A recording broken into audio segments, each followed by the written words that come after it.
10 interesting things that happened on Christmas Day around the world. 1. Enemies stopped fighting in World War I. By the winter of 1914, the war had already swallowed Europe. What was meant to be short and decisive had become static and brutal. Across the Western Front, two vast armies faced each other from muddy trenches, separated by a narrow strip of land known as No Man's Land. Here, the dead lay untouched. Here, survival depended on routine, fear, and obedience. And then, Christmas arrived. Not with peace, not with hope, but with exhaustion. The men in the trenches were cold, hungry, and worn down. They slept in damp uniforms. They lived among rats. They endured artillery fire that never truly stopped. A British soldier later wrote in his diary, paraphrased here, that the war no longer felt heroic, only endless. Another described Christmas approaching with no joy, only longing for home. On the other side of the lines, German soldiers felt the same. They were young, they were far from home, and many of them, too, believed the war should have ended already. On the evening of December 24th, British soldiers heard something strange drifting through the cold air. Singing. Not commands. Not gunfire. Carols. From the German trenches came familiar melodies, songs the British recognized, even if sung in another language. One British private later recalled, again paraphrased, that it felt unreal, like hearing voices from another world. Then candles appeared. Small fir trees were placed on trench edges. Light flickered where darkness had ruled. The British answered with songs of their own. For the first time in months, the night passed without shooting. At dawn, something extraordinary happened. A German soldier climbed out of his trench. He raised his hands to show he was unarmed. A British soldier followed. Slowly, carefully, men stepped into no man's land, the same ground where they had been trying to kill each other the day before. They met in the middle. A German infantryman later wrote, paraphrased, that the enemy did not look like a monster, just a man who wanted to survive. They shook hands. Soon, small groups gathered. They exchanged cigarettes, chocolate, buttons, photos of wives and children. One British soldier wrote that he was surprised how ordinary the enemy looked, how similar their fears sounded. In several areas, soldiers worked together to bury the dead, men who had lain frozen between the lines for weeks. This was not strategy. It was mercy. In a few places, the truce took on an almost unbelievable form. Someone produced a ball. A game began. Not formal, not organized, but joyful. A German soldier later remembered, paraphrased, that for a short time the war felt like a bad dream that had lifted. There were no winners, only laughter. The truce alarmed officers on both sides. They understood something dangerous had happened. If soldiers stopped seeing the enemy as evil, if they recognized themselves in one another, then war itself became impossible to sustain. Orders soon came down: no fraternization, no contact, resume fire. In later years, rotations and bombardments were deliberately timed to prevent any repeat. After Christmas Day, the guns returned. Reluctantly, soldiers went back to their trenches. A British corporal later wrote, paraphrased, that firing again felt wrong, as if shooting at a friend. The war continued for 4 more years. Millions would die. The Christmas truce did not stop the war, but it revealed a truth no commander wanted to admit. The truce showed that war is not sustained by hatred alone. It is sustained by Distance, dehumanization, obedience. Remove those, even briefly, and violence collapses. For one day, ordinary men proved that peace was possible without orders. Two humans saw Earth as a whole for the first time. On Christmas Day in the late 1960s, something quietly extraordinary happened far beyond Earth. Three astronauts, orbiting the Moon during a historic space mission, looked out of a small spacecraft window and saw something no human being had ever seen with their own eyes. They saw Earth, not as a map, not as borders, not as nations, but as a single, living world. As the spacecraft moved from the dark side of the Moon into sunlight, Earth rose slowly above the lunar horizon. It was small, blue and white, suspended in black emptiness. One astronaut later described the moment, paraphrased, as realizing that everything humanity had ever known was contained in that fragile sphere. Oceans, clouds, continents, every city, every war, every celebration, all of it, floating together. On Christmas Day, images of this view were sent back to Earth. Families around the world gathered for the holiday saw the photographs in newspapers and on television. The timing mattered. On a day associated with reflection, peace, and togetherness, humanity was shown a powerful truth. There are no visible borders from space. These images did more than document a mission. They changed how people thought. For the first time, Earth was seen as finite, vulnerable, shared. Environmental movements drew inspiration from this view. Global thinking gained new meaning. The idea of Earth as a single home entered human consciousness. Had the images arrived on any other day, they would still have been historic. But arriving on Christmas gave them emotional weight. A moment traditionally linked to peace became linked to perspective. Humanity was reminded, not by words but by an image, that division is something we create, not something the planet reflects. No treaty was signed, no speech was made. Yet, the image endured. Even today, decades later, that photograph remains one of the most influential ever taken. Not because of technology, but because of what it revealed about us. On that Christmas Day, humanity did not conquer space. It discovered humility. Looking back at Earth from the Moon, we saw ourselves clearly for the first time. One planet, one home, shared by everyone. And once seen, that truth could never be unseen. 3. A surprise, military turning point in America. On a freezing Christmas night in the late 18th century, when most armies expected rest rather than risk, a desperate gamble reshaped the future of a nation. The war for American independence was going badly. Morale was low. Enlistments were about to expire. Defeat felt close. Then came a decision that few believed would work. By the winter of 1776, the Revolutionary Army was exhausted and shrinking. Many soldiers were unpaid. Supplies were scarce. Recent defeats had shaken confidence in the entire cause. Opposing forces, confident and well-supplied, believed the rebellion was nearing its end. It was in this moment that George Washington made a choice that would define his leadership. On Christmas night, Washington ordered his army to cross the Delaware River.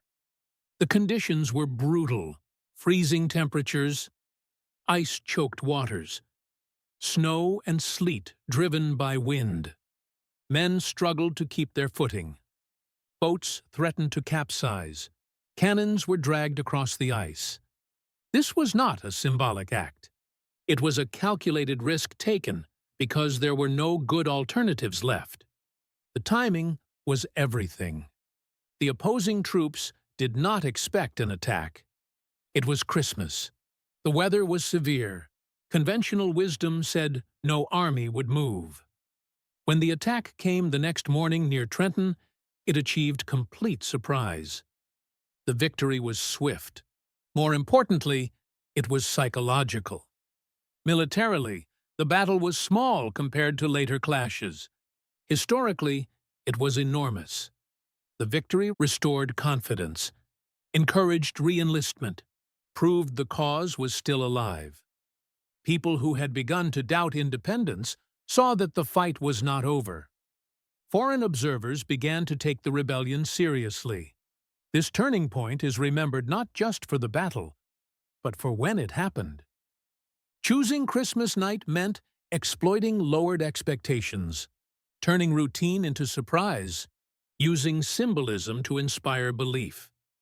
The crossing showed that timing, courage, and resolve can outweigh numbers and resources. The war did not end that winter. Hardship continued for years, but after that Christmas night, the cause of independence no longer felt doomed. A single decision, made in darkness and ice, reminded history of a lasting truth. Wars are not decided only by strength, but by moments when someone dares to act, when no one expects it. That is why this Christmas night remains one of the most important turning points in American history. 4. A book that redefined Christmas was released. Just days before Christmas, in the mid-19th century, a small book appeared in shops in London. It was not a religious text. It was not a political manifesto. Yet it would permanently change how the world understands Christmas. That book was A Christmas Carol by Charles Dickens. By the early 1800s, Christmas in Britain was unevenly observed. Industrialization had reshaped daily life. Urban poverty was widespread. Long working hours left little room for celebration. Charity was often seen as optional. Christmas existed, but it lacked a clear moral center. Dickens, who had experienced poverty firsthand as a child, saw this clearly. A Christmas Carol was published just before Christmas, with little time for marketing or anticipation. Despite that, it spread rapidly. Why? Because it spoke directly to the emotional reality of the time: harsh inequality, social indifference, moral fatigue. The story was short, vivid, and accessible, meant to be read aloud in homes. Archive context. Victorian London was cold and crowded, divided sharply between wealth and poverty, filled with factories, workhouses, and child labor. Dickens set his story in a familiar world: narrow streets, counting houses, poor families struggling to survive. This made the story feel immediate, not abstract. Ebenezer Scrooge was not portrayed as evil. He was cold, isolated, obsessed with profit. Readers recognized him. He represented a society that had begun to value efficiency over empathy. Dickens did something radical. He suggested that people could change, and that change mattered. The book's core message was simple but powerful. Christmas is about responsibility to one another. It linked Christmas with generosity, compassion, social duty, redemption. Charity was no longer an optional kindness. It became a moral expectation tied directly to the holiday. After the book's success, Christmas charity increased. Family-centered celebrations became more common. Christmas gained a strong ethical identity. Public readings became popular. Stage adaptations followed almost immediately. Christmas began to feel less like a date and more like a moral season. The story crossed borders because its themes were universal: fear of isolation, hope for redemption, the power of kindness. It did not require religious agreement to be meaningful. That made it adaptable across cultures and generations. More than a century later, the story is retold every year. Its characters remain instantly recognizable. Its message still shapes how people think about Christmas. Many modern ideas about Christmas, generosity, goodwill, caring for the poor, owe more to Dickens than to tradition alone. A Christmas Carol did not invent Christmas, but it redefined its heart. It turned a winter holiday into a moral reminder that how we treat one another matters, especially when the world is cold. And that is why a small book, released just before Christmas, ended up changing Christmas forever. 5. The Soviet Union formally dissolved. On Christmas Day, in the early 1990s, the world quietly witnessed the end of an era. Without a final battle, without foreign invasion, and without celebration, the Soviet Union officially ceased to exist. What had once been a global superpower, stretching across continents, commanding vast armies, and shaping world politics for decades, was gone. For much of the 20th century, the Soviet Union stood as one of two dominant global powers. It controlled Eastern Europe, led a competing political and economic system, maintained nuclear parity with the West, shaped global conflicts from Asia to Latin America. But beneath the surface, pressure had been building for years. Economic stagnation, political rigidity, public frustration, reform efforts that weakened central control instead of restoring confidence. By the early 1990s, the system was holding together more by habit than strength. On Christmas Day, the Soviet state formally ended. There were no parades, no speeches to crowds, no dramatic military events. Government structures dissolved. Authority shifted to newly independent republics. The red flag that had flown for generations was lowered. For many citizens, daily life continued, but with deep uncertainty about what would come next. The dissolution was more than an internal political event. It symbolized the end of the Cold War, the collapse of a competing global ideology, a shift from a bipolar world to a new, uncertain order. For the first time in decades, the threat of direct confrontation between nuclear superpowers faded. The fear that had shaped generations began to loosen. That this moment occurred on Christmas Day gave it added meaning. Christmas is associated with endings and beginnings, reflection and pause, quiet transitions rather than violence. The fall of the Soviet Union did not arrive with chaos that day. It arrived with silence. History turned a page without announcing it loudly. For millions, the end of the Soviet Union brought mixed emotions. Some felt relief. Others felt loss. Many felt fear. New nations faced economic collapse, identity crises, political instability. The end of a superpower did not automatically mean prosperity. It meant transition. The disappearance of the Soviet Union reshaped global power balances, international institutions, military alliances, economic systems. Many conflicts, alliances, and tensions in the modern world trace their roots back to this moment. It reminds us that even the most powerful states can dissolve, not from invasion, but from internal strain. On that Christmas Day, the world did not celebrate. It paused. A superpower ended not with fire, but with paperwork and silence. And in that quiet moment, a long chapter of global history closed, leaving behind a world still learning how to live without it. 6. Christmas is celebrated in summer in the Southern Hemisphere. For much of the world, Christmas is imagined as a winter holiday. Snow-covered streets, cold air, and fires burning indoors. But in the Southern Hemisphere, Christmas arrives under a very different sky. In countries such as Australia, New Zealand, South Africa, and parts of South America, Christmas Day falls in the middle of summer. The holiday remains the same. The meaning remains familiar. But the experience is transformed. In Australia, Christmas Day often looks like this. Bright sunshine.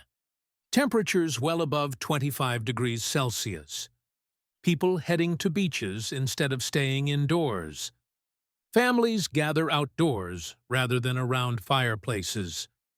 The smell of sunscreen replaces the smell of burning logs. Snow is something seen in movies, not outside the window. One of the most iconic images of a Southern Hemisphere Christmas is the beach. On Christmas Day, coastal areas fill with families and friends. People swim, surf, and relax by the sea. Santa hats appear alongside swimsuits. In places like Sydney, beaches become informal meeting points, blending holiday tradition with local lifestyle. Instead of heavy winter meals, Christmas food reflects the climate. Common traditions include barbecued seafood and meat, fresh salads and fruit, cold desserts rather than baked puddings.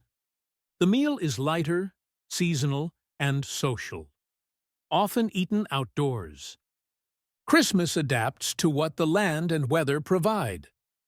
Despite the summer setting, familiar Christmas elements remain: Christmas trees, carols, decorations, gift-giving, but they exist alongside long daylight hours, outdoor celebrations, a relaxed, informal atmosphere. This blend shows how traditions travel and change. The Southern Hemisphere Christmas reveals something important. Christmas is not defined by snow, cold, or winter imagery. It is defined by gathering, reflection, and connection. The same holiday can feel completely different and still mean the same thing. Christmas in summer reminds us that traditions are not fixed. They adapt to geography, climate, culture. What matters is not the setting, but the shared pause, a moment in the year when people slow down, come together, and mark something meaningful. Whether celebrated in snow or sunshine, indoors or on a beach, Christmas proves its resilience. It survives not because it looks the same everywhere, but because it belongs to everyone, everywhere. And under the summer sun of the Southern Hemisphere, Christmas shows just how flexible a tradition can be. 7. The world's longest Christmas season is in the Philippines.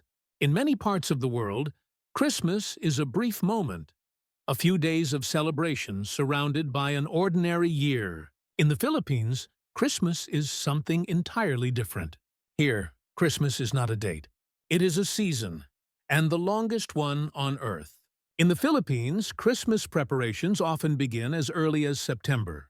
The first signs appear quietly: Christmas music on the radio, decorations in shops, conversations about upcoming family gatherings. As the months pass, the season builds steadily toward December, rather than appearing suddenly. By the time Christmas Day arrives, the country has already been celebrating for weeks. One of the most important traditions of the Filipino Christmas season is Simbang Gabi, a series of early morning church services held in the days leading up to Christmas.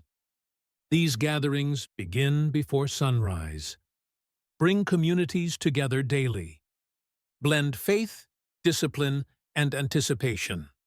For many Filipinos, attending Simbang Gabi is as important as Christmas Day itself.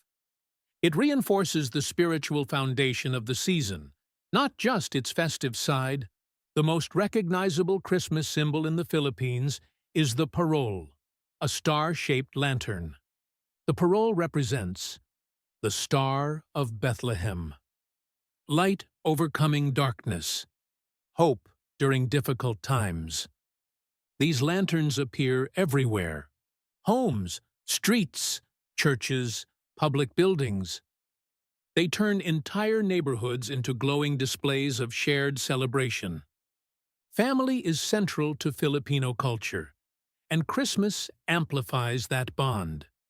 During the season, relatives travel long distances to reunite.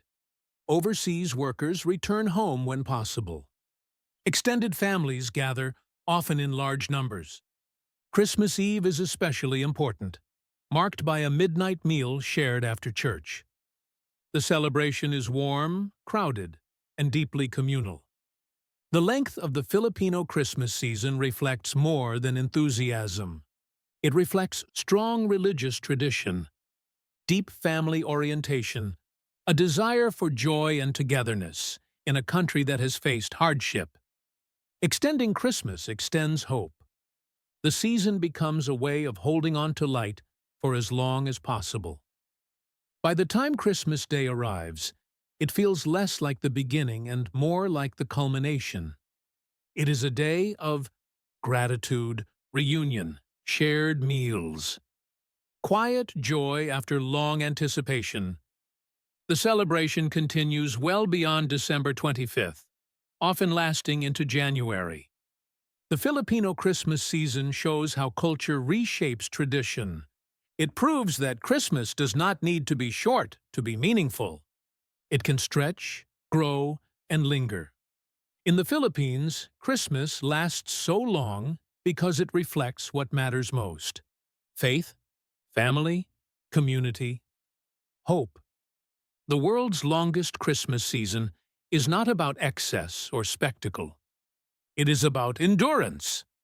By celebrating Christmas for months, Filipinos turn a single holiday into a sustained expression of belonging and optimism. And when Christmas Day finally arrives, it does not feel rushed. It feels earned. 8. A Message of Peace is broadcast from the Vatican. Every Christmas Day, as much of the world pauses to celebrate, a familiar and solemn moment unfolds in Vatican City. From the central balcony of St. Peter's Basilica, a message is delivered that transcends borders, languages, and politics: a global appeal for peace. This tradition has become one of the most consistent and enduring international rituals of Christmas. The Christmas Day message, known as Urbi et Orbi, meaning to the city and to the world, is not a modern invention. For decades, successive popes have used this moment to reflect on the state of the world, address suffering, conflict, and injustice, offer hope during times of uncertainty. While the faces and the times change, the message remains strikingly consistent. On Christmas Day, millions of people watch or listen from public squares, homes, hospitals, conflict zones. The audience includes devout Catholics, other Christians, people of different faiths, viewers with no religious affiliation.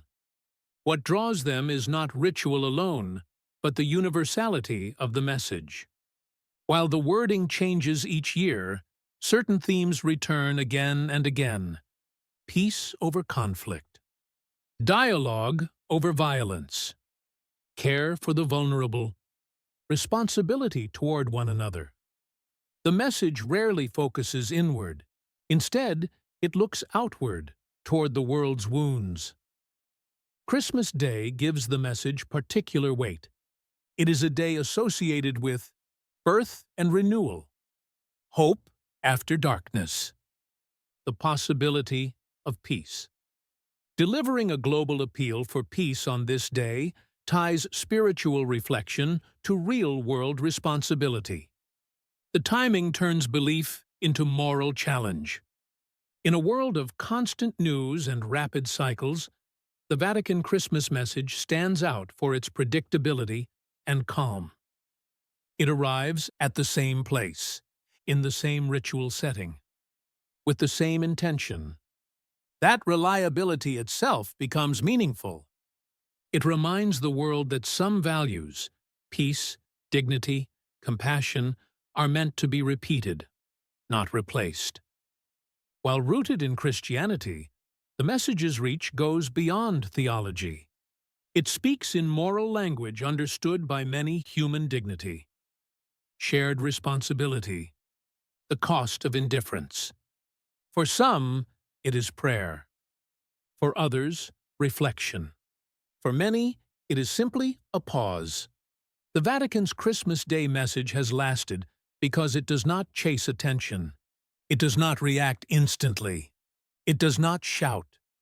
Instead, it offers something rare in global communication: a calm appeal for peace, repeated year after year, regardless of whether the world is ready to listen. Empires rise and fall. Leaders change. Conflicts shift.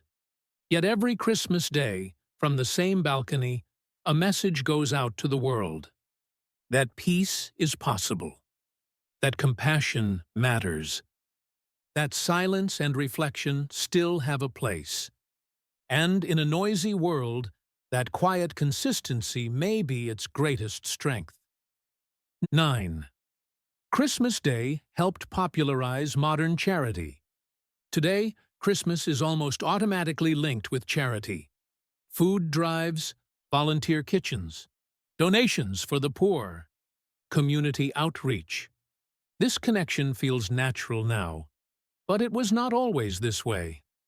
Over time, Christmas Day helped reshape how societies understood organized charity, turning generosity from a private virtue into a public expectation. In earlier centuries, charity existed, but it was inconsistent. Helping the poor was often local, informal, dependent on personal choice. There was no widely accepted moment in the year when society collectively paused to care for the vulnerable. That changed gradually, and Christmas played a central role. During the 19th century, industrialization transformed daily life. Cities grew rapidly. Poverty became visible on a massive scale. Inequality deepened.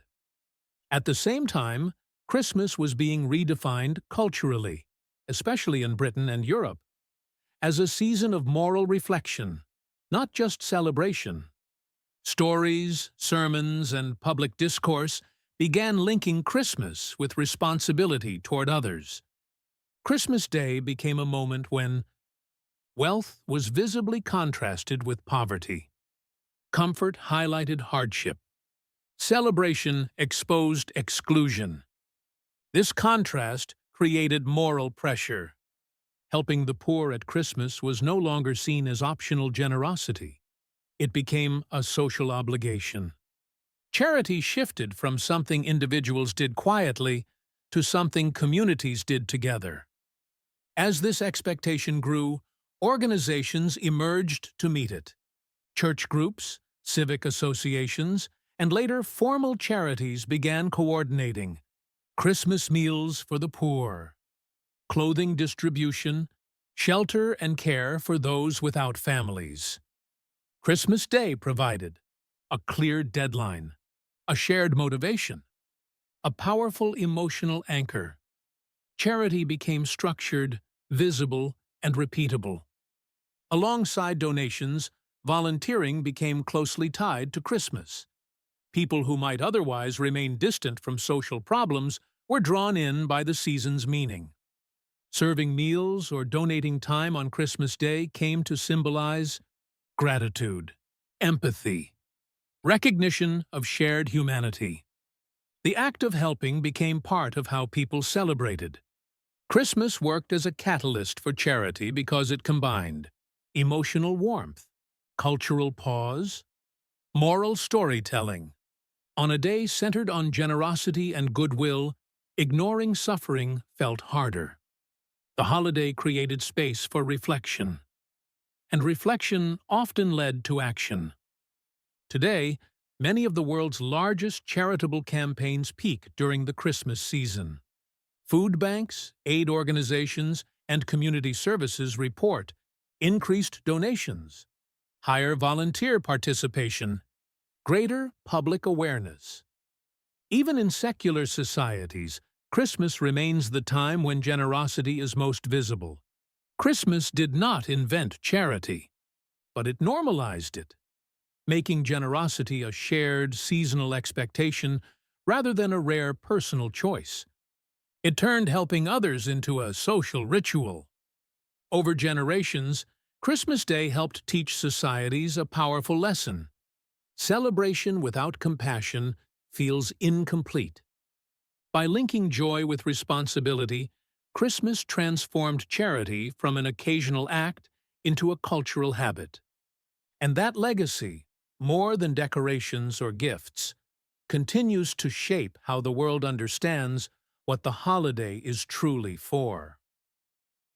10. Christmas has been used for political symbolism. Christmas Day is widely associated with peace, reflection, and renewal. Because of this, it carries extraordinary symbolic power. Across history, political leaders have understood this, and at critical moments, they have deliberately chosen Christmas Day to announce decisions meant to signal endings, beginnings, or moral authority. The choice of date was never accidental. Christmas is recognized across cultures, even beyond Christianity. It represents new beginnings, hope after darkness, peace and reconciliation. Moral reflection. Announcing a decision on Christmas Day can soften public reaction, elevate the message above ordinary politics, link authority with moral purpose. Leaders have repeatedly used this symbolism to frame history-changing moments. One of the most striking uses of Christmas symbolism occurred when major political eras ended quietly rather than violently. Choosing Christmas Day allowed leaders to emphasize closure instead of conflict, signal restraint, avoid triumphalism. In several cases, announcements made on Christmas carried the message, "This chapter is over, and a new one begins." Political messages delivered on Christmas often emphasize unity, responsibility, shared values. Leaders know that on this day, audiences are more receptive to appeals framed around peace, compassion, stability. Christmas provides a rare opportunity to speak not as a politician, but as a moral voice, even when the decision itself is political. Using Christmas symbolically is not always about goodwill. Sometimes it is strategic. News attention is reduced. Markets and institutions are quieter. Public confrontation is less likely. This makes Christmas an effective moment to announce controversial changes, finalize transitions, signal irreversible decisions. The symbolism helps absorb shock. Christmas is one of the few days when global attention is synchronized. Media audiences are unusually broad. Messages cross borders instantly. For international announcements, this matters. A statement made on Christmas can reach not just one nation, but the world, wrapped in a familiar, emotionally charged context. Not every Christmas announcement succeeds. If a decision clashes too sharply with the values people associate with the holiday, it can appear cynical, trigger backlash, undermine legitimacy. Symbolism amplifies impact, both positive and negative. Despite the risks, leaders continue to use Christmas symbolically because it offers something rare, a moment when history pauses. On that pause, words and decisions feel heavier, more permanent, and more memorable. Christmas does not change the substance of political decisions, but it changes how they are remembered. By choosing Christmas Day, leaders attempt to place their actions within a larger story, one of endings, renewal, and moral significance. And history shows that when power aligns itself with symbolism, The date itself becomes part of the message.